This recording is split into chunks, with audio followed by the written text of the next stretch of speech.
bersama gue Kadia GC. Apa kabar kalian semua dimanapun anda berada? Semoga sehat selalu, panjang umur, murah rezeki, dan diselesaikan segala urusannya. Kali ini Kadia akan review sebuah film yang berjudul The Violent Action 2022. Film ini menjelaskan tentang seorang mahasiswa yang mempunyai pekerjaan rumit, yaitu sebagai pembunuh nomor 1 di Jepang, sehingga seluruh mafia yang ada di negara ini memburunya. Apakah wanita tersebut akan selamat ataukah akan menyandang gelar tersebut, yaitu pembunuh tersadis nomor 1 di dunia? Oke lah, kalau begitu jika kalian suka dengan channel ini, yuk kita subrek terlebih dahulu supaya kalian mendapatkan notifikasi dan film terbaru dari Kadia GC. Tanpa berlama-lama, siapkan posisi, jangan berkedip, kita akan mulai bersama Kadia mempersembahkan.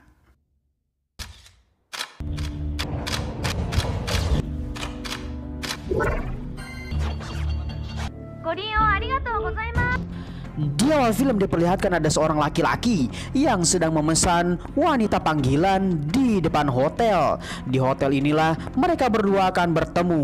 Kita akan lihat siapakah dia. Inilah wanita cantik jelita.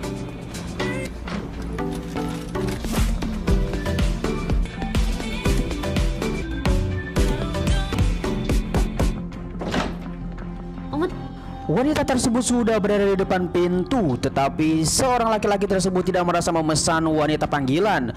Lalu tiba-tiba wanita itu langsung nyeruduk saja.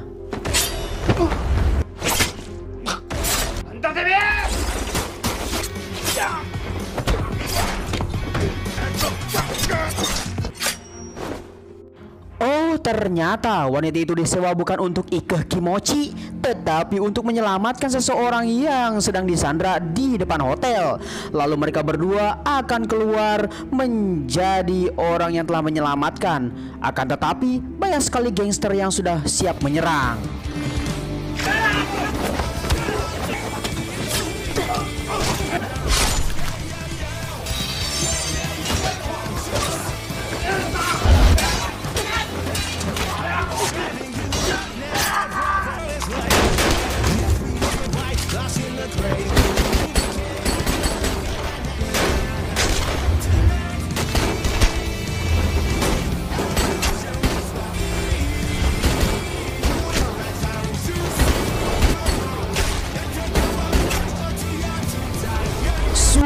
Gadis yang brutal, semua para penjahat tersebut dihabisi secara sadis. Maka dialah yang akan menjadi peran utama di film ini sebagai pembunuh bayaran nomor 1 di Jepang. Di sini film pun baru dimulai.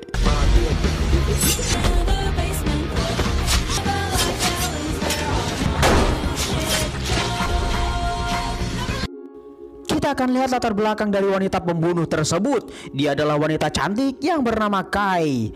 Kai ini adalah salah satu mahasiswi yang sekolah di Universitas Akuntansi Jepang untuk menyelesaikan skripsi dan menyelesaikan kelulusannya. Seperti biasa, wanita ini adalah wanita yang gemar dengan ikeh kimochi atau yang disebut dengan film-film adegan dewasa. Tetapi itu semua kita akan skip saja. Nah, di sana diperlihatkan ada majalah dewasa yang telah diberikan oleh temannya sampai meminta dan berterima kasih. Lalu kemudian majalah tersebut diambil oleh laki-laki nakal. Lalu ada superhero yang akan menyelamatkan. Sungguh konyol, seperti Superman yang ketimban tangga sampai terjatuh. Tidak lama kemudian adegan berganti ketika Kai akan pulang ke rumah. Di sana kartu elektriknya itu tertinggal. Lalu kemudian ada laki-laki ganteng yang memberikan tumpangan dan memberikan pinjaman kepada Kai supaya tidak mengantri begitu panjang. Ketika mau diganti uang tersebut, sayang sekali uang hanya tersisa 3 keping saja. Di sana lalu Kai meminta maaf untuk membayar sebagian saja, nanti akan dibayar sebagian lagi.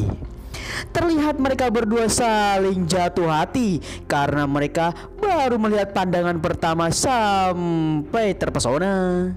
Selang beberapa lama kemudian, Kai langsung datang ke tempat ramen. Ini adalah hanya manipulasi saja sebagai gescam dari tempat pembunuh. Terlihat Kai sangatlah senang karena bertemu dengan sang bos pembunuh.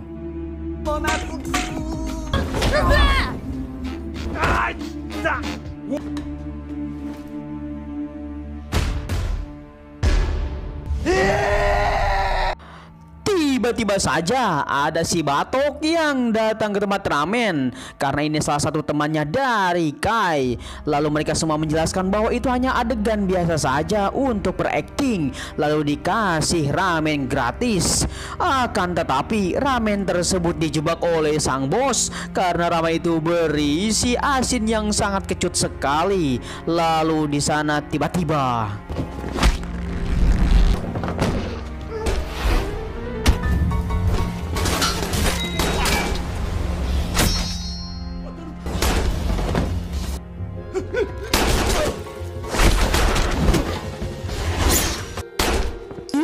adegan yang sangat memilukan. Di sana tiba-tiba saja penjahat itu terbangun langsung menyerang mereka semua. Terlihat bahwa si Batok itu setuju dengan apa yang dikerjakan dan melamar pekerjaan menjadi pembunuh.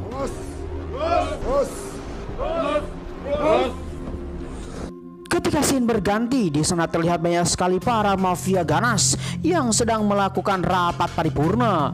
Terlihat klan tersebut yang bernama klan Gamigochi diketuai oleh yang bernama Sandaime.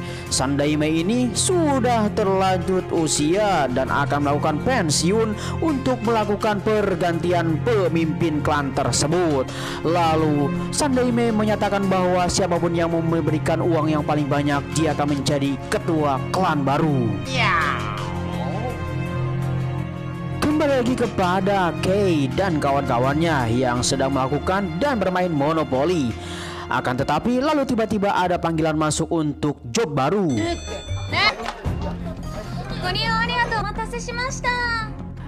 Sang bos menerima panggilan untuk melakukan pembunuhan di suatu tempat. Lalu kemudian mereka semuanya langsung melakukan rapat paripurna untuk melakukan strategi supaya misinya berhasil 100%.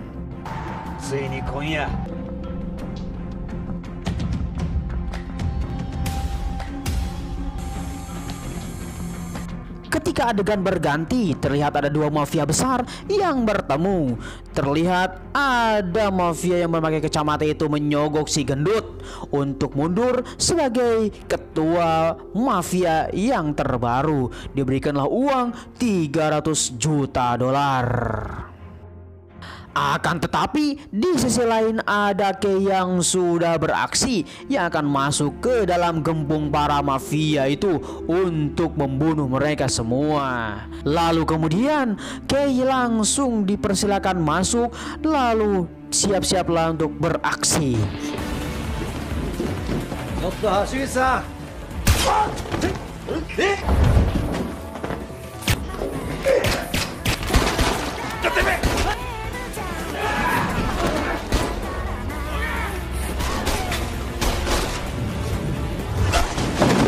Seperti biasa, Kei menyerang mereka semua tanpa ampun dan secara brutal.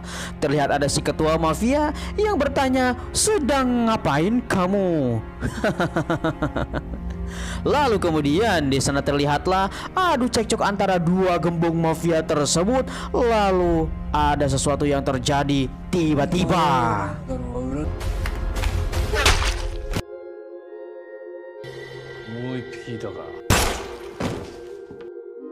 Di akhir misi yang sangat membingungkan, sehingga Kei menjadi terheran yang sudah terjadi di tempat ini.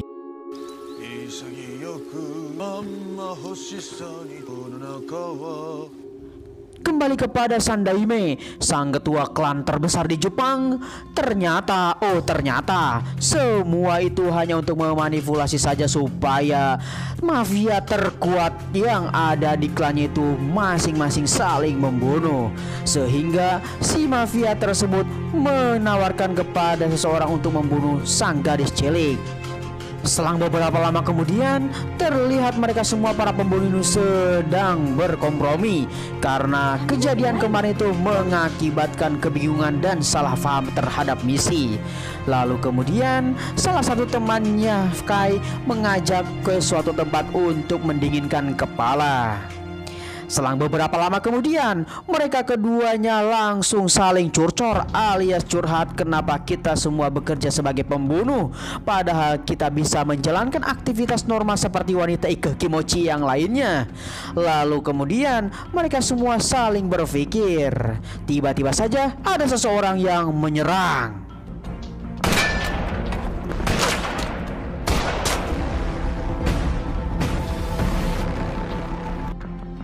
Pelarian Kei dan kawannya terpojok oleh salah satu mafia yang terkuat di Jepang ini. Mereka berdua adu bacot dan tanpa basa-basi langsung saling menyerang. Osa!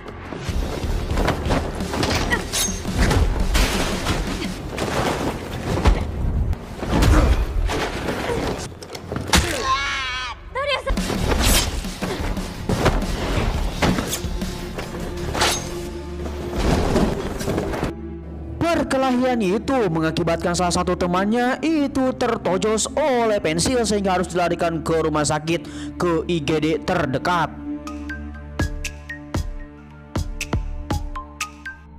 Keesokan harinya, Kei yang sedang menunggu temannya akan membeli Sprite, ternyata uangnya jatuh malah diambil oleh kawannya yang bertemu di bis kemarin, sehingga mereka berdua salting bareng.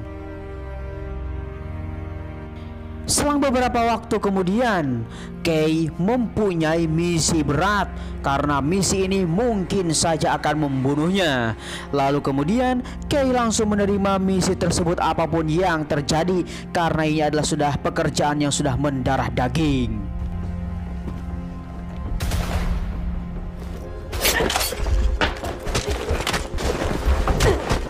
Akhirnya misi itu telah dimulai.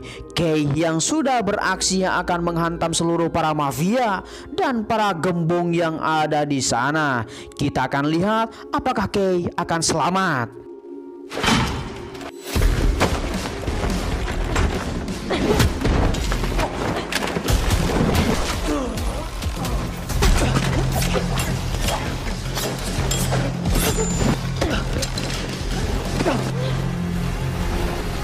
Oh no, ternyata ketua mafia tersebut adalah salah satu orang yang dicintai oleh Kei yang bertemu di bis di adegan waktu pertama kali. Kemudian di sanalah perang batin antara cinta dan pekerjaan yang dibanggakan.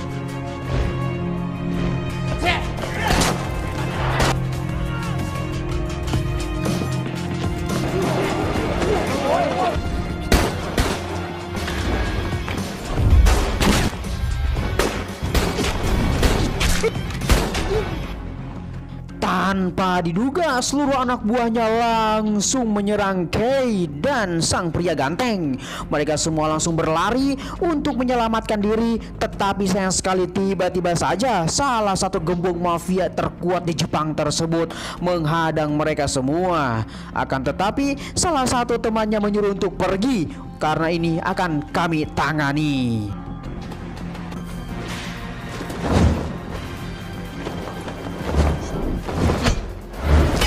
Apa?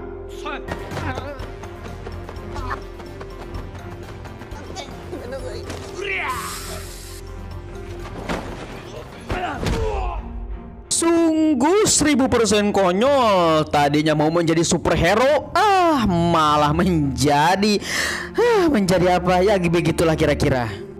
Kembali lagi kepada Kei dan sang kekasih. Mereka berdua sedang berlari untuk melepaskan diri. Akan tetapi sang mafia tersebut sudah membereskan dua orang konyol tadi, sampai-sampai mereka bertemu kembali. Lalu kemudian Kei menyuruh kekasihnya untuk pergi dari sini karena ini pekerjaannya sulit untuk dihadapi oleh sang kekasih. Mau tidak mau mereka berdua harus berpisah dan bertarung di sini.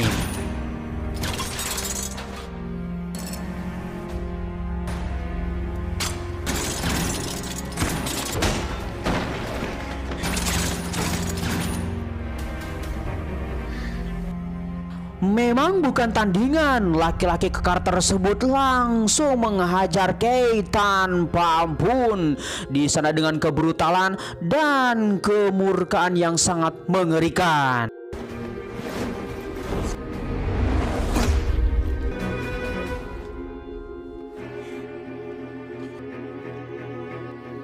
Setelah mengalahkan Kay, tiba-tiba saja para geng mafia tersebut saling hantam, saling membunuh untuk mendapatkan jabatan tertinggi. Terlihat salah satu dari mereka untuk siap penyerangan yang sangatlah brutal. Di sisi lain, sang kekasih Kay yang sudah tiba dan pergi, ternyata inilah salah satu mafia yang telah membunuh Kay sudah berada di sini. Akan tetapi mereka semua akan melakukan tawuran yang dahsyat.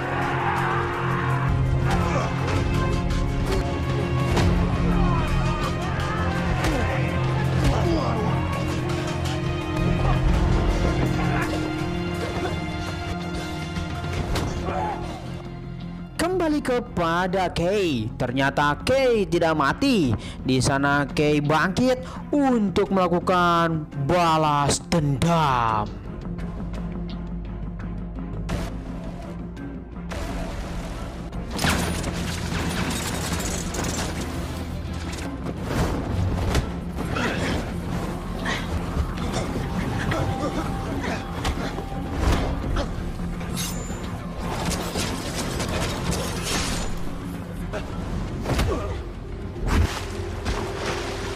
Pertarungan yang sangat mengerikan di mana seluruh kejahatan telah musnah.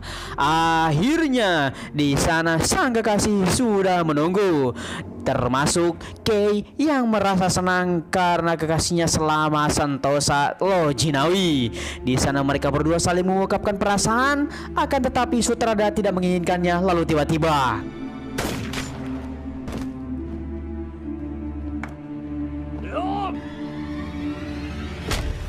oh my god, ternyata orang mafia tersebut belumlah mati sehingga menghantam Kay sampai pingsan. Terlihat sang kekasih yang akan ditodongkan senjata untuk membunuh Kay, lalu bernegosiasi untuk memberikan kunci berkas.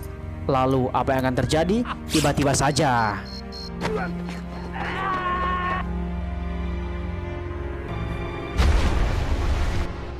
ya, akhir yang sangat memilukan, memilih mati untuk menyelamatkan sang kekasih. Maka terharu sudah terharu. Disinilah film pun telah berakhir.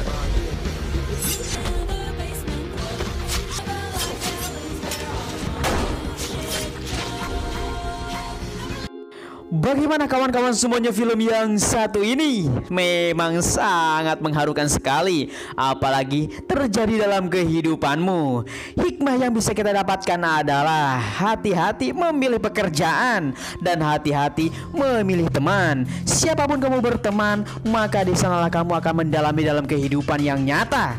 Ingat kawan-kawan semuanya, kehidupan bukan hanya di sini saja, tetapi ada kehidupan selanjutnya. Yuk kita berbuat baik dan melakukan pekerjaan yang baik, terutama untuk menghidupi keluarga harus melakukan pekerjaan yang halal sentosa.